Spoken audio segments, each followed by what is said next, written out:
जननीं शारदां देवीं रामकृष्णं जगद्गुरुं पादपद्मे तयो श्रित्वा प्रणमामि मुहुर्मुहुः।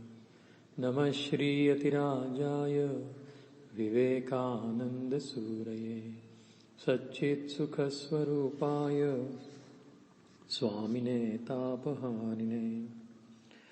नमस्कार. स्टोरीज ऑफ वेदांत मॉन्क्स मध्ये आपण स्वामी गहनानंद महाराजांच्या पत्रांचं वाचन करतोय.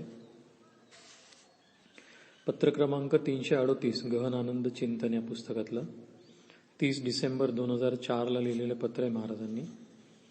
गहनानंद महाराज लिखता है कि अभी अभी तुमने श्री श्री ठाकुर का नाम लेना प्रारंभ किया है, इसलिए समस्याओं को समस्याएं न समझो.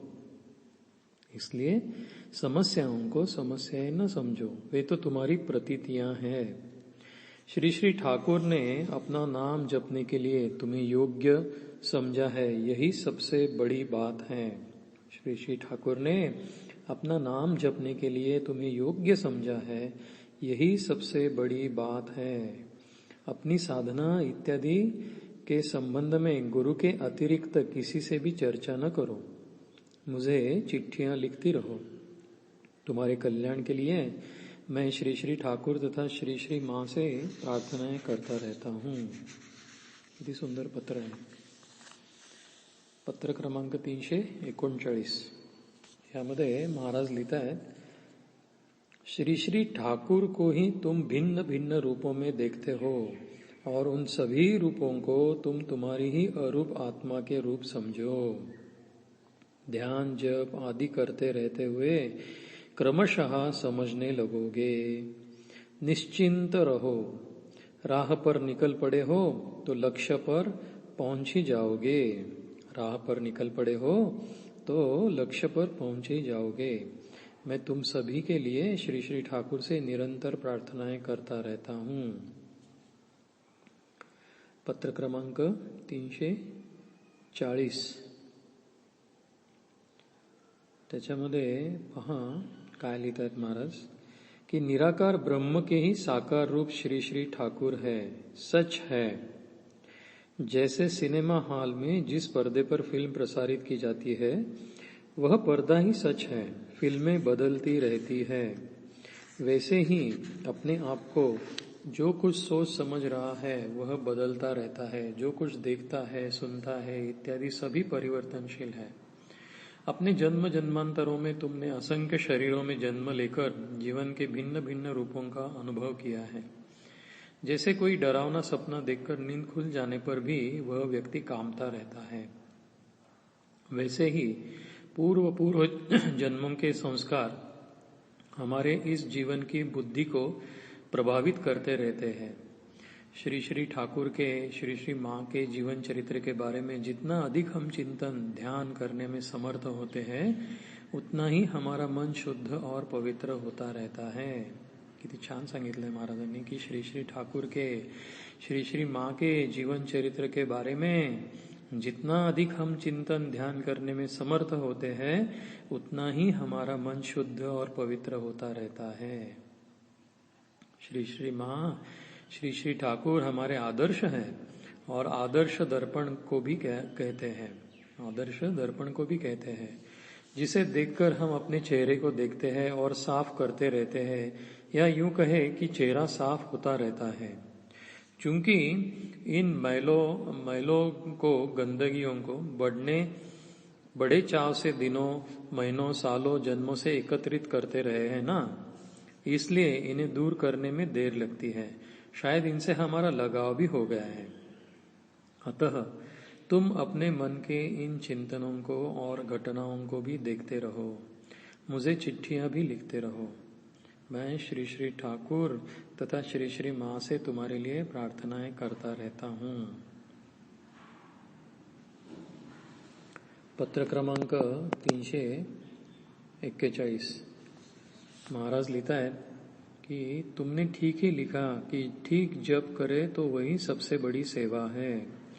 ठीक जप करे तो वही सबसे बड़ी सेवा है. आंतरिकता के बोध होने की बात तुमने लिखी है, लेकिन सोचो भी तो कि तुम्हारी निद्रा तो बहुत आंतरिक ही हुआ करती है, लेकिन उसका तुम्हें बोध होता है क्या? बोध के चक्कर में न पड़ो। इसलिए स्वामी जी महाराज ने कर्मयोग की बात कही है। कर्मयोग का मतलब है कि मन छोटे बड़े किसी भी यथा प्राप्त कर्म को, जैसे बच्चियां तुम्हारे पास आती है उनसे तुम्हारा कोई लगाव नहीं होता है, फिर भी तुम उनकी सेवा में किसी तरह की लापरवाही तो नहीं करती। नारायण ज्ञान से, शिव ज्ञान से ही तो उनकी सेवा करती हो। इसी प्रकार छोटे बड़े किसी भी कर्म के प्रति उसी मनोयोग, इसी श्रद्धा के भाव को बनाए रखना। ऐसे भाव को जब कोई कर्म करो, ऐसे भाव को जब कोई कर्म करो उसी में पूरी लगन लगा दो। मजे की बात है कि स्वामी जी ने जहाँ पूरे लगन लगाने की बात की है, वहीं आवश्यकता होने पर सर्वस्व त्याग के लिए भी तत्पर रहने के लिए कहा है। काली तत्व का महाराज, मजे की बात है कि स्वामी जी ने, मुझे स्वामी विवेकानंद ने जहाँ पूरे लगन लगाने की बात की है, वही आवश्यकता होने पर सर्वस्व त्याग के लिए भी तत्पर रहने के लिए कहा है। मेरा स्वास्थ्य ठीक है। मैं 18 जुलाई से 11 अगस्त तक यूरोप, इंग्लैंड, जर्मनी, फ्रांस और स्विट्जरलैंड देशों के लिए 18 जुलाई को प्रस्थान कर रहा हूँ। मैं तुम्हारी भलाई के लिए श्री श्री ठाकुर तथा श्री श्री माँ निरंतर प्रार्थनाएं करता रहता हूँ।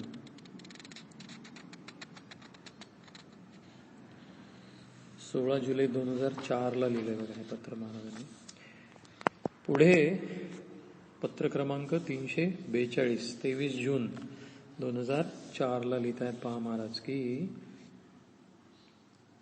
तुम्हारी 10 मई की चिट्ठी 25 मई को यहाँ पहुंच गई थी। अपने पति से सलाह करो और अभी अपनी जीवन बीमा निगम की किस्तें जमा कराना रोक दो और अपनी पॉलिसी को समर्पित कर दो। इससे कम से कम तुम्हें 1050 रुपए हर महीने चुकाने नहीं पड़ेंगे और जो थोड़े से पैसे पॉलिसी को समर्पित करने से मिलेंगे उसे अपने ऋण के भुगतान में लगा सकती हो। इस तरह सन 2005 के अंत तक तुम्हारे पति का ऋण समाप्त हो जाएगा। तब तक तुम अपनी पढ़ाई की पुस्तकों को पढ़ती रहो और 2006 में परीक्षा देने की तैयारी करती रहो। अपने पति के भाई इत्यादि क्या कहेंगे, क्या सोचेंगे, तुम्हारी सास क्या कहेगी, इन बातों पर अधिक ध्यान न दो। वे तुम्हारी भलाई के लिए तो कुछ पर कर पाते नहीं, केवल इधर उधर की बातें करते रहते हैं। तुम्हें अपनी सास के बारे में सोचना पड़ रहा है कि तुम्हारे अतिरिक्त उन्हें कौन देखेगा, लेकिन वह तुम्हारे बारे में नहीं सोचती। जब तुम काम पर निकलती हो तो बच्चों की देखभाल नहीं कर पाती। क्यों? झगड़े की जरूरत नहीं है। अपना काम पति पत्नी मिलकर करो। यदि वह पूछताछ करती है तो तुम उनसे बातें न करो। अपने पति से कहो कि वे उन्हें समझाए। वर्ष भर की तुम्हें परेशानियां और उठानी है। निश्चिंत रहो, फिर बीएससी उत्तीर्ण करने के पश्चात ही काम में लगोगी। किती सुंदर सल्ला, अगदी डिटेलमध्ये सांसारिक हा सल्ला आहे पहा महाराज देतात की गृहस्थ धर्माचं कसं पालन तू केलं पाहिजेस, त्या महिला भक्ताला ते करतायत। अगदी इन डेप्थ गायडन्स आहे बघा महाराजांचा।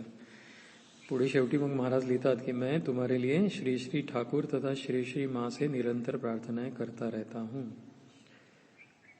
पुढचं पत्र क्रमांक 343 हे पत्र वाचून मग आपण थांबूयात। 23 जून 2004 ला लिहिलंय महाराजांनी। महाराज लिखता है कि स्वप्न और भाव समाधि में अंतर तो इतना ही है कि स्वप्न में तुम्हारे हृदय में भले बुरे दोनों संस्कार होते हैं और भाव समाधि में केवल शुद्ध ही संस्कार होते हैं।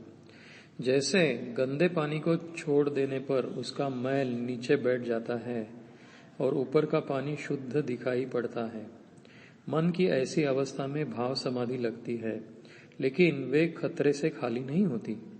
इसलिए तुमने स्वप्न में गुरु दर्शन किया है, ठीक है, लेकिन यथार्थ दर्शन दूसरा होता है। प्रभु पर, माँ पर भरोसा रखो। जीवन भर जिन पर भरोसा करती आई हो वे ही तुम्हारी बाकी इच्छाएं पूरी करेंगे। काय लिहितात महाराज पत्राच्या शेवटी की प्रभू पर माँ पर भरोसा रखो, जीवन भर जिन पर भरोसा रख करती आई हो वे ही तुम्हारी बाकी इच्छाएं भी पूरी करेंगे। भगवंतावर, माताजींवरती, ठाकुरांवर भरोसा ठेवायला सांगतायत वारंवार महाराज। मैं तुम्हारे लिए उनसे प्रार्थनाएं करता रहता हूं। तुम्हारा सदा शुभार्थी स्वामी गहनानंद। आज आपण इथेच थांबूयात। ओम शांती शांती शांती। हरि ओम तत्सत। श्रीराम कृष्णार्पणमस्तु।